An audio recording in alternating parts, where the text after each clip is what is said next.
is Dave Arnold, your host of Cooking Issues, coming to you live from the heart of Manhattan, Rockefeller Center, New York City, Newsstand Studios. Joined as usual with John across from me. How you doing? Doing great, thanks. Yeah? Yeah. Nice, Yeah. nice. Here. Got Joe Hazen rocking the panels. What's up? Hey, how are you doing? Welcome back. Yeah, thank you. Got in, well, she's going to call in a second, but still got in L.A., back from the doctor's visit to Coachella. By the way, Nastasia was talking about you like a dog last week. Jackie Molecules, how you doing? Oh, why? What did I do now? She was basically saying that the doctor you're going to is Coachella. That's what she was saying. Dave, she think I'm lying? Is that what she's thinking? I'm not going to say yes because I'm not going to put words in her. But the words that came out of her mouth was Jack is lying. I don't know if that was in her heart, but that was in her mouth. Right. I'll send the appointment. That's okay. I don't need it. This is not, junior high. Hello. Hey, we got Nastasia Hammer Lopez. Doug. How you doing? Everything good? Yeah.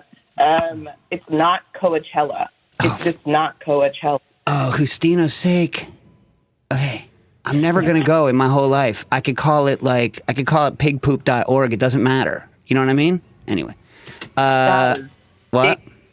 What is the type of music that you play on a thing that's a disc? Wait, vinyl? No. What's the other word that starts with an A? Accordion music? No. What is another word for vinyl? Record? Ugh. Disc? No. Acetate? Platter? Album. Album. What about album? How do you say it? You always say Album. album. And I'm like, okay. They put out a good album.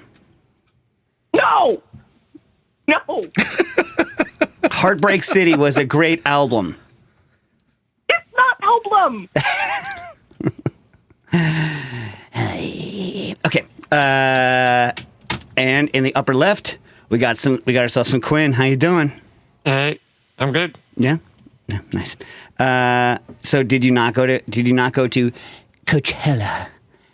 Coachella. I did, but I went on Thursday. So I don't know why anybody thought I was there on Tuesday. And how bad was the festival food? On a scale of how bad was it? Yeah. Didn't they once hire someone who tried to make it really, really good?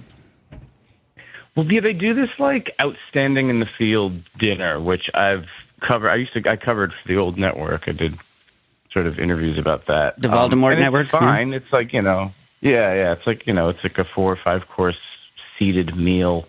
But it's just, I found it silly because you're like right next to these enormous EDM tents, and it's just like the table's shaking from bass, and sometimes the festival's sold out, so the people you're sitting with at the table are just kids like on drugs that needed to get a ticket, and this was the only one available. So they're just fighting through this expensive meal. So you're saying that the people there aren't necessarily appreciating what they and they put it in the wrong place. Is there a mellow part where they could have put this tent?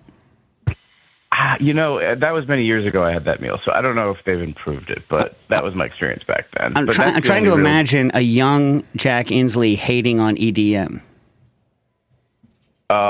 Imagine it. EDM could mean a lot of things, I guess, right? Yeah. So there's a lot of different flavors of that thing. Like electric discharge machining? You're talking about electric discharge machining, right? So, oh, you did? Were they good? Yeah.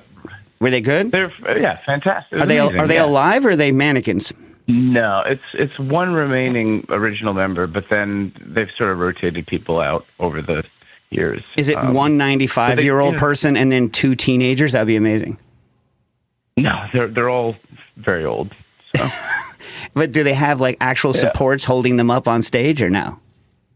No. They're standing at their little, The oldest famous person I ever saw was John Lee Hooker, like a couple of years before he died.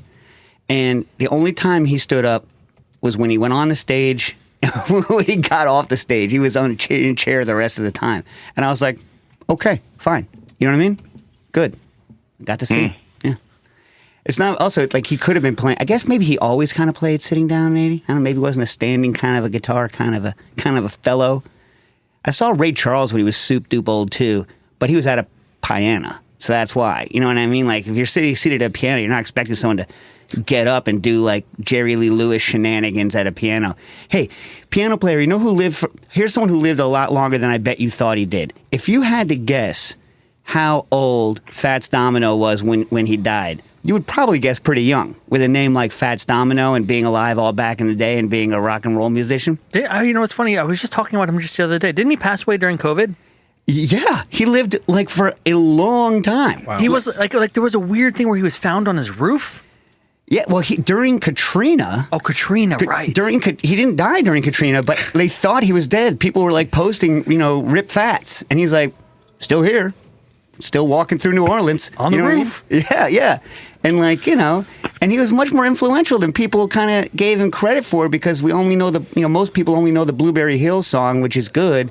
But that whole rolling piano sound, that was kind of his sound. You know what I mean? So how old was he? I don't know, but his first hit was in the 50s, right? He wasn't exactly a youngster when his first hit came out, and he was alive up until COVID.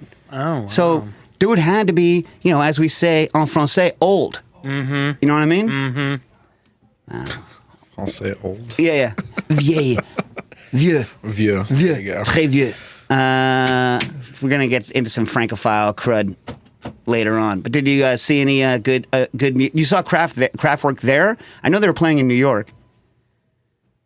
Yeah, that was really like that was my highlight.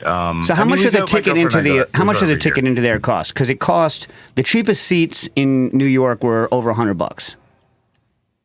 Right. Well, it's like $500, $600 for the weekend at Coachella. It's a 3-day thing, but you're seeing, I saw probably 7 shows that I really liked. So the cost works for me. But we go every year. So it's kind of just like, I like checking out stuff that I don't even necessarily love. Like Lady Gaga was fantastic. I was about to say, are you saying you don't love Lady Gaga? Because that would be an inappropriate thing to say.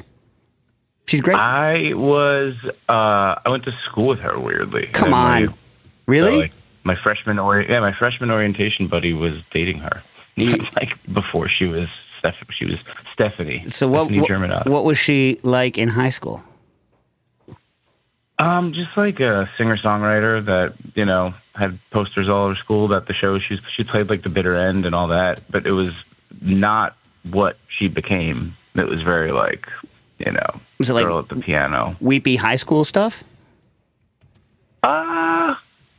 Sort of. A little bit, maybe a little musical theater-y, but wow. Yeah, it's weird. And she's on stage and she's like, I want to thank you all for being here on this journey with me for the last 20 years. And I was like, geez, you've done a lot more in 20 years than I have since we were at school. Yeah, but, it's a different thing. I mean, she wasn't famous back then. It wasn't like imagine in high school, she was like, ma, ma, ma, ma. Everyone would be like, what the hell? You know what I mean?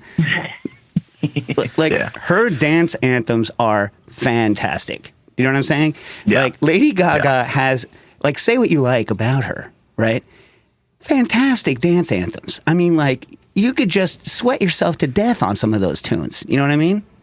Anyway. Yeah. Regardless of what you think about her as a musician or a person. I don't know anything about her as a person. She's really talented and apparently very nice. So. I mean, how nice can you be at that point? Yeah. I mean, you're not really connected to the earth anymore, right? Like, how... You're like you're like someone's holding you down with a thread and you're like floating around. I mean, what does niceness even mean at that point in your life? You know what I mean? How many ultra... Not being terrible. Yeah, well, right. I guess you could not be terrible, but when you're completely disconnected from anything normal, it's got to be hard to not just be like, you know what I mean? Yeah. The more people you know that have no checks on them at all, aren't they in general just in their own kind of la la land? You know what I mean? I mean, does it happen with chefs? Oh yeah. Not always. Oh yeah. Yeah, they're surrounded by people who tell them yes, chef, all the time. Yeah. They go bonkalonks. John, back me up on this. Yeah, no, 100%. I think it's always, well, again, it's like it's a low bar in a sense, but I always enjoy hearing of celebrities like being good people when they're at restaurants and not being total dicks. Yeah. And treating staff like human beings and not entitled pieces of crap. It's like that's how everyone should be. Who's the favorite person you've ever served, celebrity person? I haven't served a celebrity in a while. But I don't know. It's like going to this restaurant I enjoy going to down by Temperance, Minetta Tavern, and they get a lot of celebrities, and you can see some that are real self-centered, not nice people, and some who were actually really nice and kind on the way out. And I always appreciate seeing that. Nastasia deals with that all the time, but she can't talk about it. She's going to get mad at me for even mentioning that she can't talk about it. That's how much she can't talk about it. But I will say the coolest, Steve Buscemi. Oh, Steve Buscemi, super cool. And he came up, Stas, you were there. He came up to get a drink from us at that what's it called? That the Thanksgiving farm thing that we were doing. And I had let Jen, my wife, serve him because I forced her into duty that night. Super cool dude. Yeah, I guess I don't know. Like the coolest person I cooked for was Roger Waters, and he wasn't particularly. No, he's not going to be cool. No, he's a known. Yeah. Like. Yep. Yeah. Please. So when Roger Waters is in, do you play music specifically to troll him? No, we should have. That'd be amazing. For those of you who don't know what we're talking about, Pink Floyd, The Wall. Yeah. All right. What do we got? What do you got this week? What's going on? Oh, by the way, if you have some questions and you are listening on the Patreon, call in your questions to 917-410-1507. That's 917-410-1507. And if you're not on Patreon, John, why don't you tell them why they might want to be? Go to patreon.com/cooking issues and you can see all the different benefits to the different membership levels. You get access to our Patreon, through the Patreon, you get access to our Discord. You get discounts with great people that we work with, like Matt over at Kitchen Arts and Letters, who's finally coming over to Temperance tomorrow night for dinner. Nice. Yeah. You can invite him back on the show to do the classics in the field. Yeah, we should. You know what we should do? We should have him do roundups of books that are coming out, and then have those people on after he does the roundup. That would be great. That is a good idea. Yeah. But yeah, all these great things and more, just go to patreon.com/cooking issues. Nice. All right. So okay. Nastasia, you got anything, or are you going to tell me no again? You going to tell me no, or you're going to give me something? I have to think. All right. While you're thinking, Jack, I know that you were sick for a long time. Did you finally get your teeth ripped out or what? Yeah, two more weeks, 3 more weeks? I don't know. Your dentist can't be that good, dude. Oral surgeon, excuse me. Your oral surgeon can't be that good. They can't be that good. Here's the thing, Dave. I don't have dental insurance, so I am, I have to play a little bit of a shell game here to get get a good oral surgeon that's not going to kill me with money, and it's. How much cheaper would it be just to go across the border, either border? I considered that, but then who's driving me home from Tijuana? That's.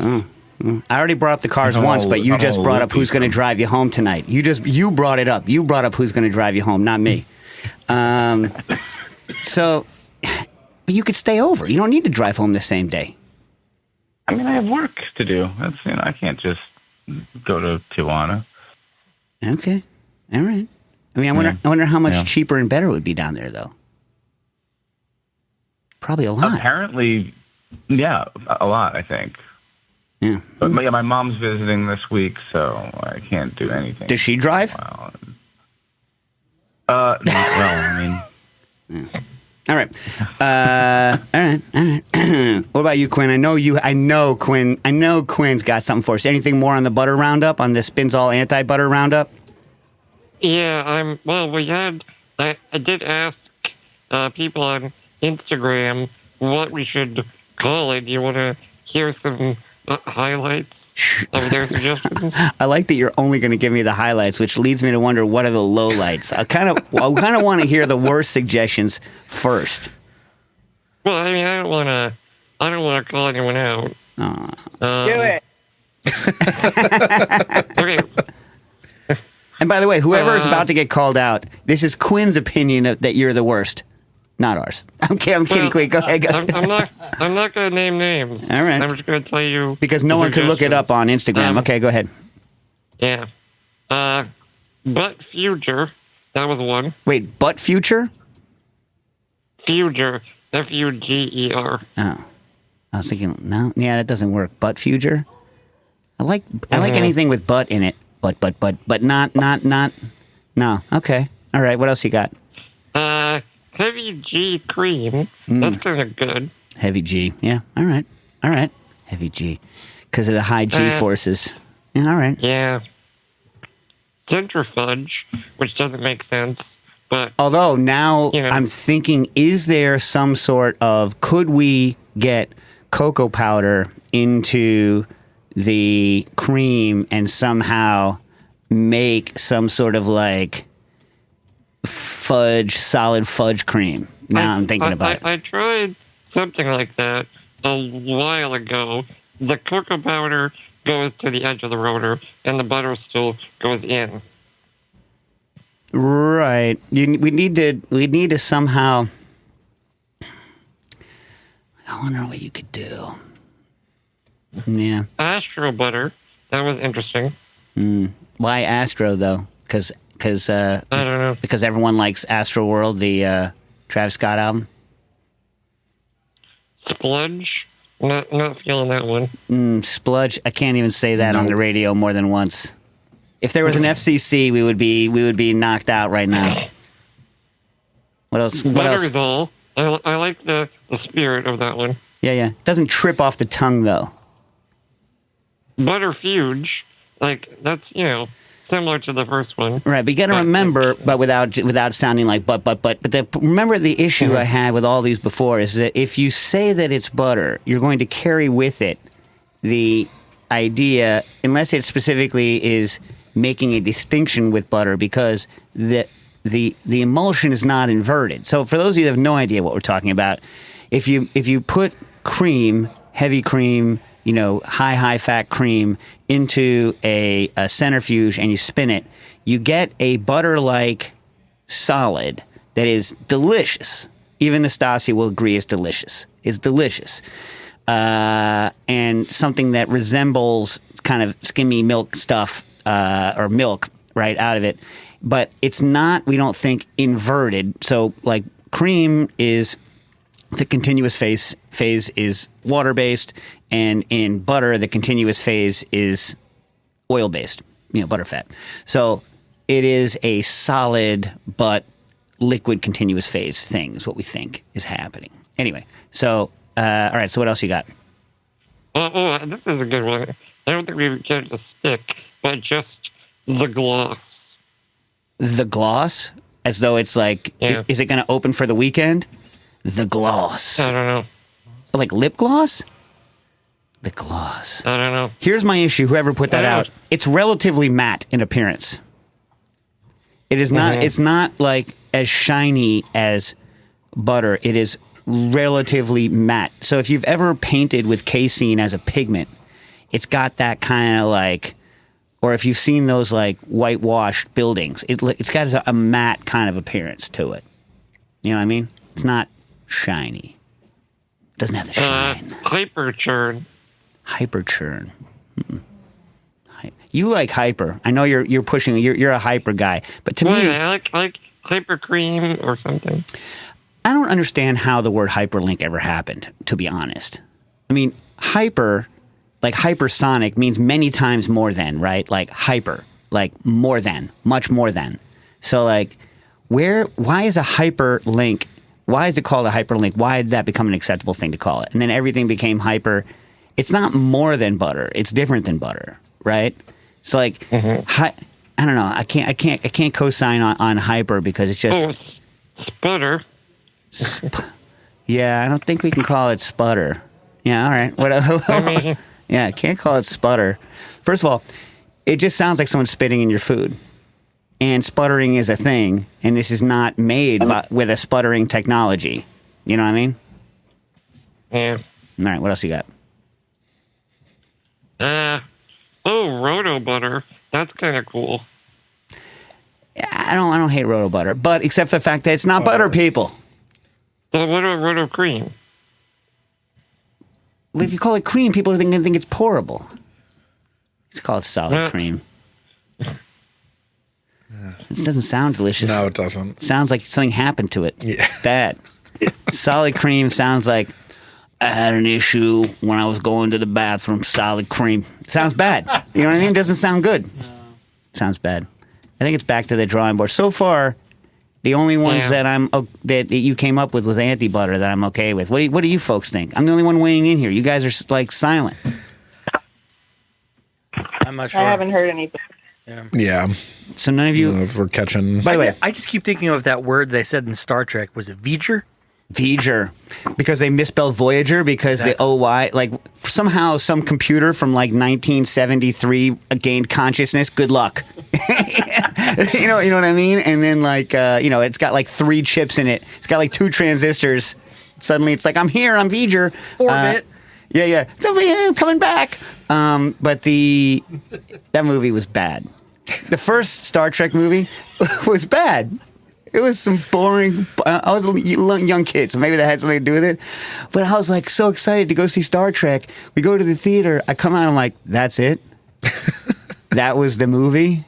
The Centrifuge. Yeah, the Centrifuge. Oh, my God, that movie was such a disappointment growing up. Now, Star Trek II, Wrath of Khan with Ricardo Montalban, sick. That movie was great. When I saw that movie in the theater, I was like, oh, yeah.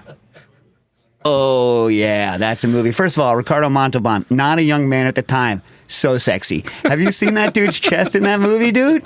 That dude is ripped. And he was like, I think in his 50s. I think he was like my age at the time. Dude looks jacked. Amazing. Ricardo Montalban, amazing. You know what I mean? Such a gentleman, too, when he spoke. Oh, I know. So polite. Oh, I know it. He was going to kill you. Oh, my God. He always looks so sharp. You know what I mean? Like my first mentor in the food business, Michael Batterberry, in the business side of it, Michael Batterberry, he was also that kind of sharp-dressed man. Always sharp. Always smooth. Great voice. You know what I mean? I appreciate that. I don't think I know anyone now who's like that. Do any of you know anyone who's just always sharp and smooth? Garrett Oliver. Yeah, he's pretty sharp. Different kind of sharp and smooth, but sharp and smooth. Yeah, yeah. Always fast. That's true. Yeah. Always looks good. Yeah. Yeah. All right. All right. We have one more name suggestion from Rock Baker, but it's already taken. By whom? Creamy. Oh yeah, no, we're just being trolled. Rock Baker's just trolling us. Creamy. Also, I did actually do some actual cooking with it this weekend as well. I did confirm that cultured cream, well, it needs more time, or it separates less readily than a sweet cream. Well, also, did you re-chill it before you spun it? Yes. Yeah. Okay.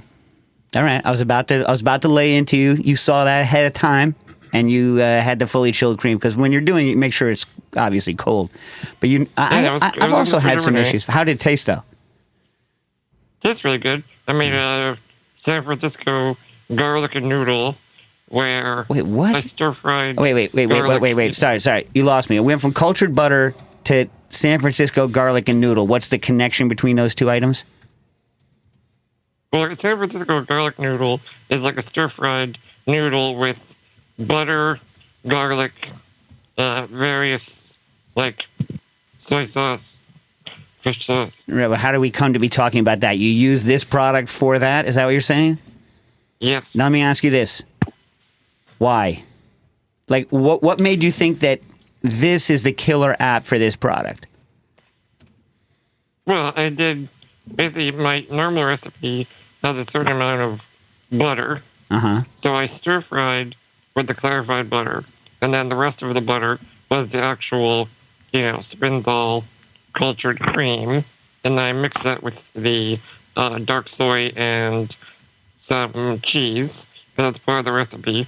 And then I tossed that at the end to make it very creamy. Right, but what was your hope as opposed to the normal recipe? That it would be more emulsified, it wouldn't oil out, it wouldn't break? More creamy, less stir-fry oily. And was it? Yeah, it was really good. All right. So it was this. Sure. So, Quinn, you got to start so people know why you did a particular thing, like why this recipe. So you're saying in normal. No, get to it first. I make this mistake when I'm writing all the time, and this is why my wife walks up to me and slaps me in the back of the head. You got to tell people right away why they're listening or reading what you're saying. Tell them right away why, and then tell them how. Why, then how. You know what I mean? So, but you're saying it was yeah. Yes. Yeah, sorry. You said again, therefore you were going to tell me something. What? Yeah, I will be doing more testing where I separate, spin the cream a little more, because in this cultured cream was like, I estimate, only like 50 to 60% fat.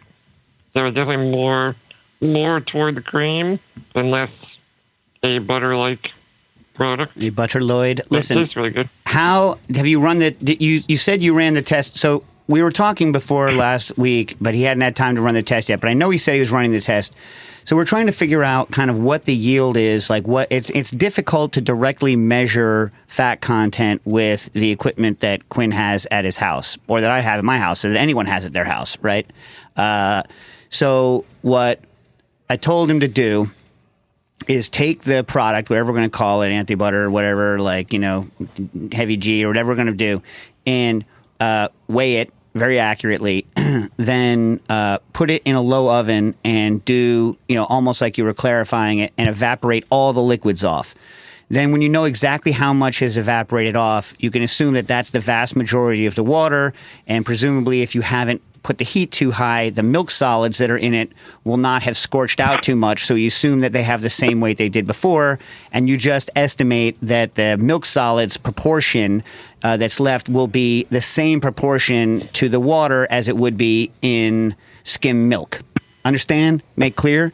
And so by doing that, you can then determine how much fat is in the sample that you have, and because you know how much fat went in the cream, how much fat is left in the, leftover liquids, the milkalloid part of it. So did you do those calculations or no? Yeah, I did run one test like that with an older batch of the sweet cream-based product. And? I only got 13% water. So that's possible. I don't know if it's possible, but even after it stopped gently bubbling, I kept it going for, a few more cycles in the oven. Well, it's about the weight changing. Did the weight keep changing or no? Yes. Then you can't stop the test until the weight stops changing. So the way that drying tests work is, you're done when successive measurements are the same. That's how you know you're done. But I'm wondering if a pot on a stove where you weigh a stirring implement as part of the system would be better, because it feels like... Of course, you weigh everything. Yeah, I think stirring might be helpful, because it looked like almost the milk solids layer were sort of like trapping some moisture under the clarified butter. Yeah, but that's not how that works, because you can trap it in the solids because they can be bound, but the milk solids aren't strong enough to hold down water vapor. You know what I'm saying? That's not possible. I had the best DJ name for Harold McGee. Better than MC Gee? MC Gee, but Wait, what was it, Stas? MC Ghee, but Ghee, like the Indian butter. Yeah. He's Indian. No, well, half, yeah, it fits, yeah. He reps it out. I mean, like, we have called him that to his face, have we not? I don't know. I'm pretty sure I've called him MC Ghee to his face. I mean, he would be fine with it. Remember the guy dressed as Zoltan for a party. So Zoltar. He would definitely go to a party as MC Ghee. In fact, we could probably get him to do a gig with Dan the Automator, where Dan the Automator, I'm sure we could get Dan to do a gig with MC Ghee. Maybe he would even dress as the handsome boy modeling school character. That would be amazing. Are you down with Dan the Automator? Yeah. Oh, that's really? Wow. Yeah, he's a bar and restaurant lover. Oh, I didn't know. Yeah. Cool. I love his work. What he did with the Gorillas. Yeah, I mean, he's done a lot of great stuff. You know, Dr. Octagon. Good stuff. Dr. Octagon. Although, Cool Keith, weird dude. Weird dude. Jupiter. That's right. He's from Jupiter, right? I think he's from Jupiter. He's from yeah. Well, he says he's from Jupiter. There's a whole theory behind it. Yeah, Jupiter, the Bronx. But he's a weird dude. You know what I mean? But good music. MC Gee. So Quinn, you got to keep weighing it until it stops giving up weight. Why did you stop? It was getting late. All right, here's a secret. You can just lay it aside and start again the next morning. Yeah. Hey. All right, so we don't know yet. The answer is we don't know. Not yet. Okay.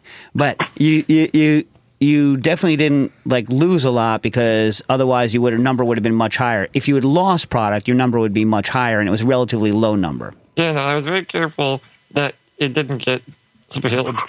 Yeah. Okay. Well, run the test. Run the test.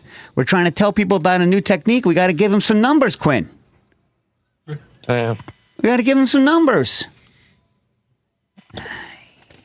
And Quinn was supposed to run the same test on the liquid that was left over, so that you would know the fat content from the same kind of analysis that way, because it's impossible when you're trying to get the solids and the liquids out of the rotor to not lose some.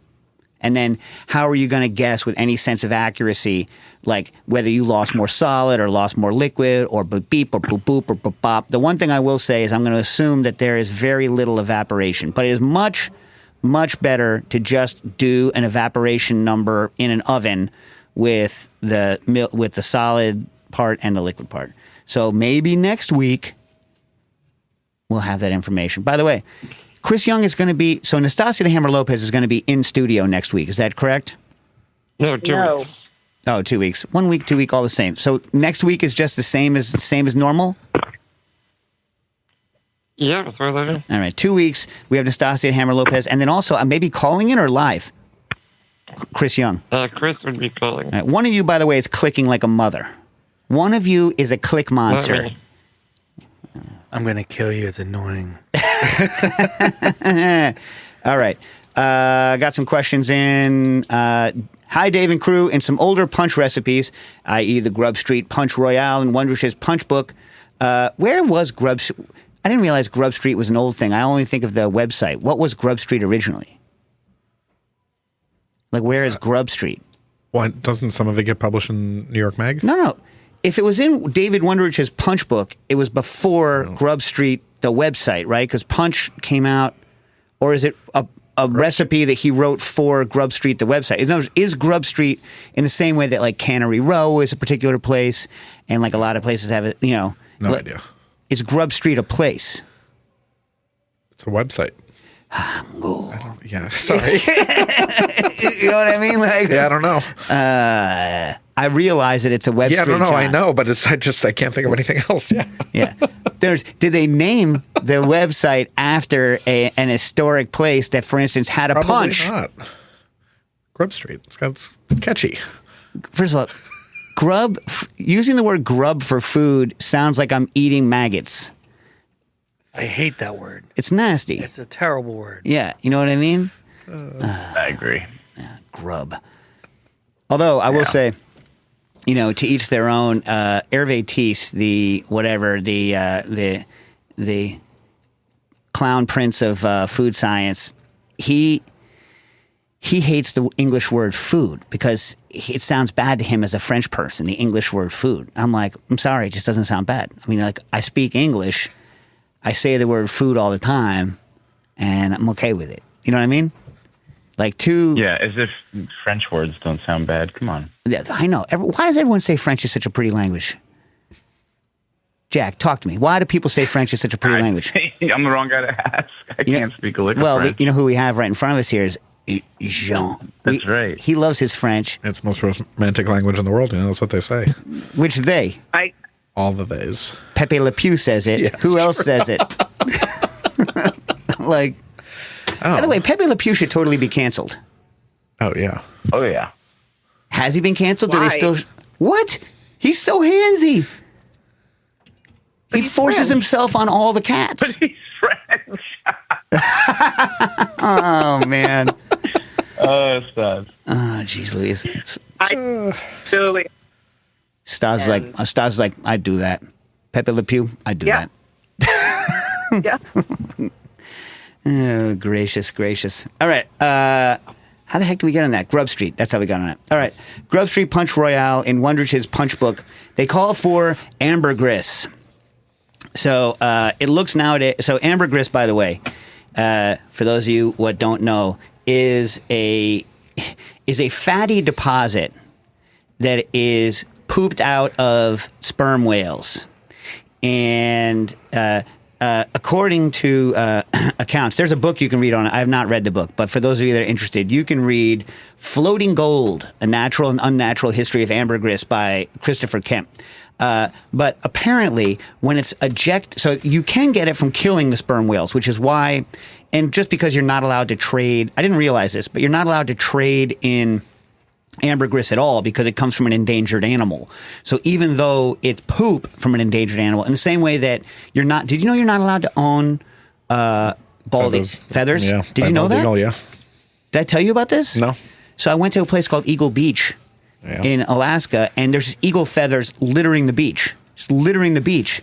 So I'm picking up eagle feathers. I'm like, eagle feathers. And then I get back to the hotel, and it's like, no, you're not allowed to. So I had to get rid of them all because you're not allowed to have eagle feathers because they can't tell whether it was molted or whether you shot the eagle and ripped the feathers off. Yep. So anyways, so I didn't know I was being, an international, or not international, a national, criminal endangered animal smuggler. But in fact, I was. So for the same reason, you're not allowed to have ambergris because it comes from a sperm whale. Now, I don't want to blow up anyone's spot, so I'm going to change. You have to age it. By the way, do you know that? You have to age it. When it first comes out, it is quote unquote, freshly produced ambergris has a marine fecal odor. And then finally, after all of that stuff is washed away, because it floats in the sea for like years, right? Floats in the sea, is washed up on shore, and then picked up. By that time, it's got this sweet kind of ambergris, which I don't even really know what it smells like because I couldn't tell you. But supposedly it's musky, sweet. Anyway, by the time it gets there, it's washed out and it's like that. And so I'm not going to blow up her spot because I didn't realize it was illegal. But I know someone, we'll just call her Bandy Maftel, right? Who has like hundreds of years old aged ambergris that she says is just kind of crazy, phenomenally cool in her maybe not legal collection. You know what I mean? Anyways, so that's what we're talking about, ambergris. And I will tell you this one other fact. In 1988, I did a summer program at Cornell University called the Telluride Association Summer something task, right? And there was in Ithaca, New York, a graffitied line of doggerel, which I remember to this day, and it goes like this. And it didn't make any sense at the time. Ambergris, that's whale fat, popper cherry jumper rat. And I was like, what does this mean? I was like, I was like in high school, I was like, what is any of this? I've decoded some of it since, but like it made no sense. I'm like, it's not really whale fat. I mean, it is fatty, but it's more like poop. And being the concrete young gentleman I was at the time, I was like, that poem is incorrect. Anyway, so on to the actual question. It looks like nowadays ambroxide is used as a synthetic analog in food flavoring and perfumes. Have you ever played with it? Any tips? Maybe this is a question for Ariel. Well, we will ask Ariel when we see her next.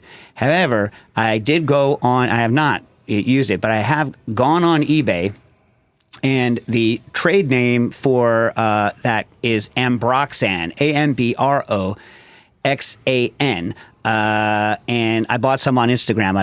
On eBay. I bought 10 grams and it cost $14. So I bought 10 grams for $14 plus another like $13 in shipping. I should get it in a week or two. It's getting shipped out of India. I will let you know how it works. But so 10 grams. So for those of you that remember the geosmin fiasco, geosmin is a chemical that smells like dirt. It's in beets. I don't like it. Nastasia doesn't like it. And so I bought some to make a dirty martini just to be a jerk. But the amount that I put into my dirty martini was enough, Ariel told me, was enough to flavor an entire swimming pool. Olympic size swimming pool. Yeah, not like a kiddie pool, not like an above ground pool, an Olympic swimming pool. So I looked up the numbers already before this arrived, and you're looking in the like parts per million range for this product, right? So, and I think less than 1 part per million, but I got to go look it up because I looked it up this morning. So let's say it was 1 part per million. Okay, let's just say it was 1 part per million, and I think it might be less. That means that each gram makes 1,000 liters of product. That means that this amount is at least 10,000 liters worth of ambroxan. So I have enough. So if you get to spend this $14, if I like it, and you guys want to go get it, it's enough forever. You know what I mean? 10,000 liters is a lot. Yeah. That's like more than a little. Yeah. Like for reference, a 20-pound CO2 tank, if you're in conservation mode in a carbonator, probably does 40 gallons. So let's just multiply that by 80. So it's like 320 liters, right? So think about that. Just think about the level of stank that's going to come out of this bottle. All right. So, Malkith, we will let you know when we get it. Elliot writes in, I have now read various people and books describe things about how fine, sorry, Stas, it's going to be a milling question, about how fine to mill hard red winter wheat for normal lean sourdough boule. 100% sifted for now. Elliot, when you say 100% sifted, does that mean that you're sifting 100% of your flour, or that you're just sifting it, but 100% is going through your sifter? If that's the case, I highly recommend that you get like a 60 mesh and do like, 87 to 90% extraction. Anyway, and run some tests. And I'm mostly just confused. Well, aren't we all, Elliot? Aren't we all? Specifically, I don't understand how fine to mill relative to the point at which the burrs start to make a noise against each other when the mill is empty. Okay, listen. Before I go into this, let me explain to everyone who doesn't know what the heck I'm talking about, what I'm talking about. 99% of home flour mills just have a little grinding stone, like smaller than the span of my fingers, like maybe 4 inches or 4.5 inches across, that looks like you took it off of the side of a bench grinder in a metal shop. Okay? It's literally that kind of a grinding wheel. And it's got 2 of them. And the one on the bottom spins because it's attached to a motor and it's got a hole in it, and the one on top is held still, and you pour the grain through it, and what you do is you adjust the top stone down with some mechanism. There's various mechanisms, but the one we use, you screw the entire top down and you push the stones down against a spring, and the wheat itself floats the top wheel up and keeps it relatively in tram, so flat relative to the bottom stone, right? So you're not mechanically holding it even with the bottom stone. The wheat itself or the grain itself is doing that. So that's how these things are operating.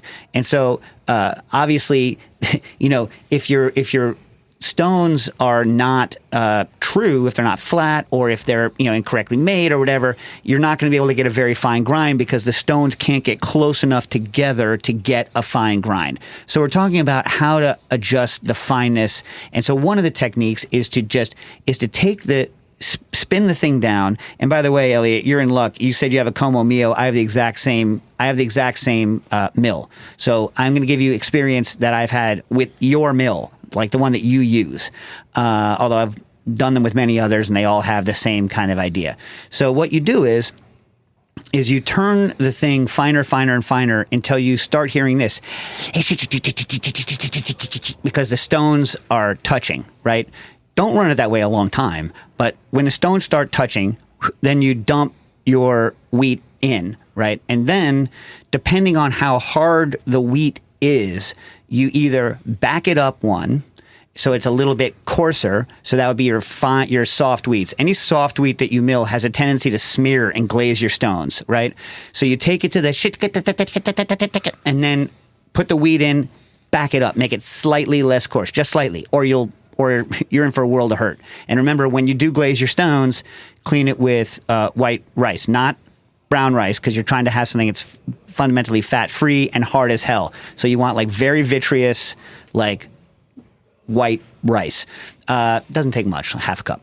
And then clean it out. So, but when you're milling a hard wheat that's not going to glaze over your stones, you can put it one half of it after, like finer when you drop it in. And you can tell because the speed of wheat coming out is going to be directly related to how fine the flour coming out is going to be directly related to how fine you're grinding. And you can put your hand in front of the chute and feel how warm it is.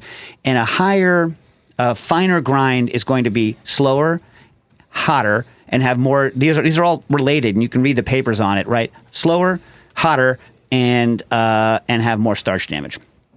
Okay. Now, some places say you should turn the mill on without it making noise, blah, blah, blah. Other places say you should grind to the point before they chirp and then not do that dance, which presumably produces much less finely ground flour. Still other places say you should grind as fine as possible and don't mention the chirp at all. And so basically, your question, I'm gathering, is what's the difference, right? I prefer it to be ground as fine as I can for the style of bread that I like to make. Remember though, I'm sifting. You have all of you're not going to need as much damaged starch as I will for a given hydration level because you're not sifting out the bran the way I am.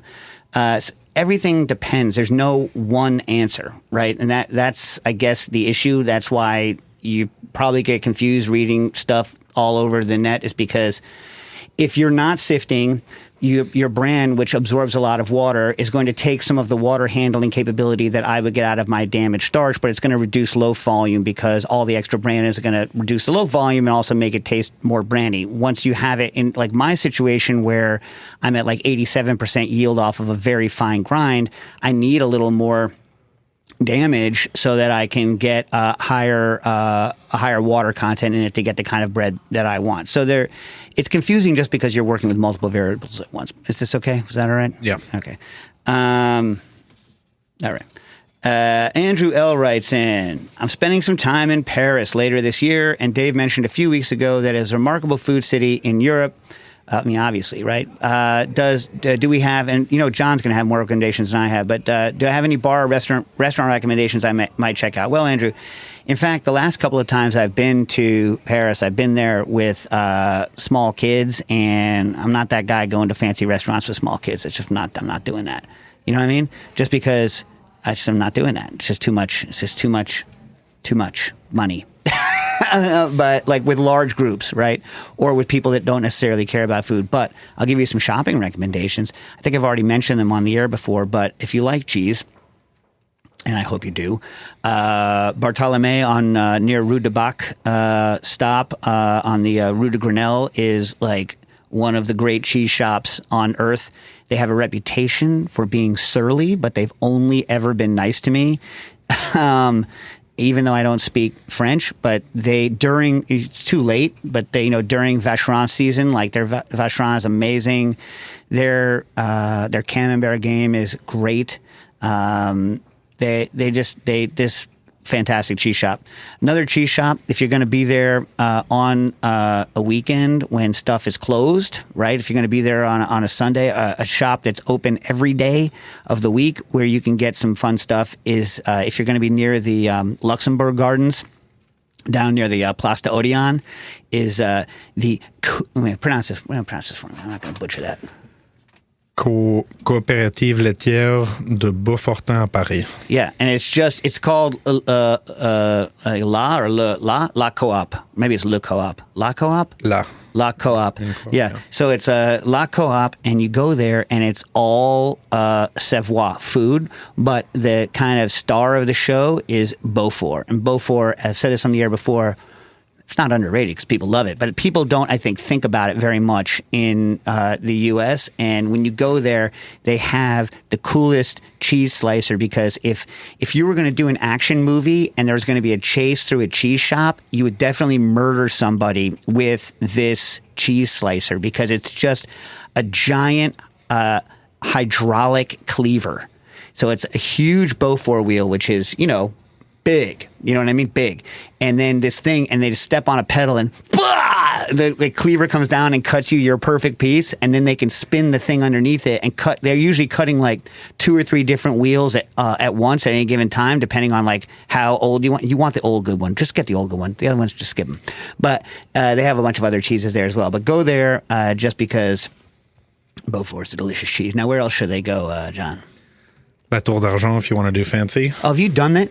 I haven't. I'd love to, but... We're just saying that because you want to go. I want to go. I couldn't go. Well, yeah, I haven't tried going, but if I go, I'd like to go. I'm just saying it's a good place to Are they ever going to go. close? They've been open since when? Like 1780-something? They're one of the early... No. 90s, maybe. 1790. They were one of the early post-revolution restaurants, right? Yeah. So, it's like maybe... Are they before 1800?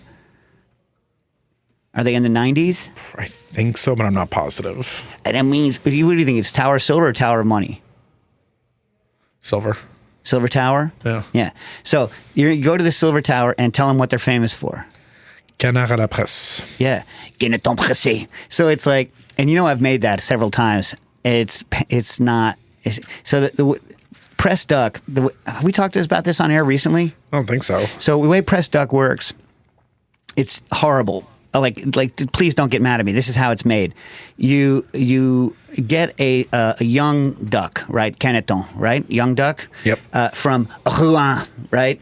And while you're there, get other things. Get some sparklers, and then they break its neck because the idea is that you want to keep all the blood inside the duck. So unlike any sort of normal slaughter process where people are trying to remove as much, they're trying to exsanguinate the animal as much as possible.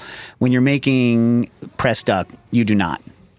They then very, very quickly roast the duck. They gut it, I think, right? But they roast it whole, and then they cut off the legs, save them for a separate prep, then put the entire and the breast, and they put the entire rest of the stuff in a press, and they squeeze it. Now, I've used both a real duck press, and by the way, if you should ever buy an ornamental, actual French duck press, they are not as strong as they look.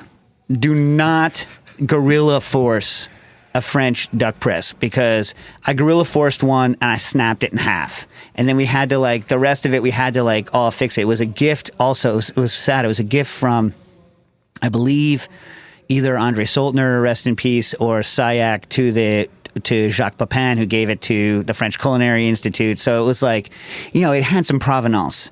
They were not happy that I broke it. I took it out of their library to take it into the amphitheater to make the pressed duck with. They're like, it's in the library. You can't use it. I'm like, it was put on earth to press ducks. And so I took it out of the library, brought it in, broke it, and then had to pretend that I hadn't broken it, and I took it back. Anyway, I've also used an Enterprise sausage stuffer and fruit press, which works well and can take guerrilla force. Anyway, so then you squeeze out all the juices, and then I forget what liquor do you put in the pan with it. Do you remember? I don't. And you do a quick like a livery, almost it's like a bloody livery sauce that you put over the breast and you eat it. That's Canton Pressé. And when you get it at Tour d'Argent, they give you a signed a certificate with the number of your duck. So that forever there's a record that you have participated in this monstrosity of strangling this poor duck and squishing its body in a press. But I cannot wait to try it. I don't think I'm ever going to do it. And I'm never going to do it because it's fantastically expensive. Yeah. And I don't think they now, I think they keep changing the name of it, right? So it might just be called now like Cannetot Tour d'Argent or something like that. Like if you look on the menu, you can't always find it, but they always have it. Okay, let me bang out a couple other things here. Chez Georges, which is kind of between the Louvre and Notre Dame. Around Notre Dame, you've got L'Huîtrerie Régie, so just like a really great old school oyster shop. Oh my God. Don't poison yourself. Listen, when you go to Paris, you're going to go to like, what's it, Mario and what's it called? Mario Kart. What's the famous bistro? Paulbert? No, Mario and... Oh, no. What the hell? It's super famous. Anyway, and you're going to get some freaking like fruits de mer platter. And the Parisians, for some reason, give you raw mussels. And in most of these fruits de mer platters... Most of these fruits de mer platters are made like an hour before or 2 hours before you show up. And it's these desiccated raw mussels on these fruits de mer platters. And if you look at a map of Paris, it is in the center of the country. It has no business selling you seafood. But like how they got famous for these kind of like going to a bistro and getting a fruits de mer platter, twice members of my party have been horribly food poisoned going to those things. 2 times. Now, maybe maybe not everyone I'm traveling with has the belly of steel, but even I felt not okay after one of the fruits de mer platters. So beware, I guess. Then you know what I'm saying? Yeah. No, I mean it's weird, but yeah, I don't know. I've had good experiences. Yeah, but if you get a fruits de mer, pas de moule. Yeah, okay. No mussels. Yeah, fair. You know what I mean? I love mussels too, by the way. Yeah, when you do it great. like à la Belgique. Yeah. Well, they also do them raw there too. But Really? Bistro Paulbert is another one to go to. We got like 2 minutes. I'm going to get some of these out. We got 3 minutes and 7 seconds. 3 minutes and 7 seconds. If you go to Chez Georges, which you definitely should, go nearby to Ed Delrin, the cooking store. Yeah. Are they still open? Yeah. It's pronounced De Hillerin. If you go in there, like they have all sorts of like really old stock stuff. So it's kind of the way Bridge kitchenware used to be if you lived in New York in the 70s and 80s and 90s like I did.